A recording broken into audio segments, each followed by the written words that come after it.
Whilst walking through a field, you come across a fence with no owner, which seems to have no purpose. Should you remove it? Maybe it provides an inconvenience to you. Maybe it seems detrimental to something you find important. Should you now remove it?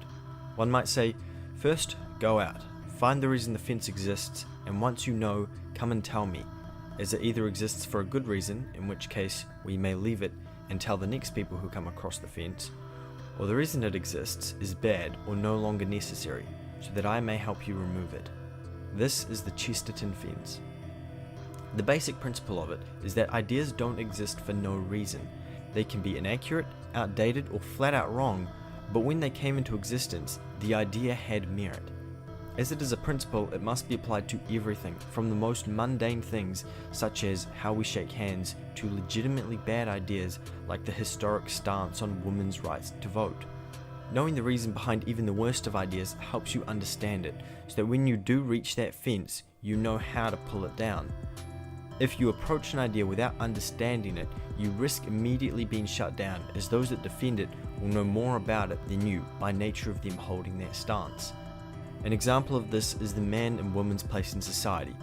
It was historically the idea that women were to stay at home and maintain the house and raise the children, and the man would have to find a job that would allow the family to be fed and maintain financial stability. Women struggled to get into the workplace due to these social reasons. This is the fence. Without knowing why this is in place, it is hard to combat. While saying that it is sexist and discriminatory may be true, it is not the reason that the idea came into existence.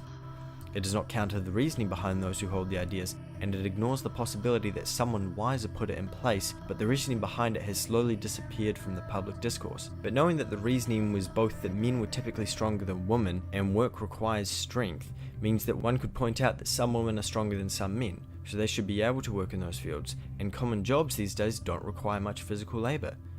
Simply knowing why it was the way it was makes the argument against it better and helps prevent change for the sake of change.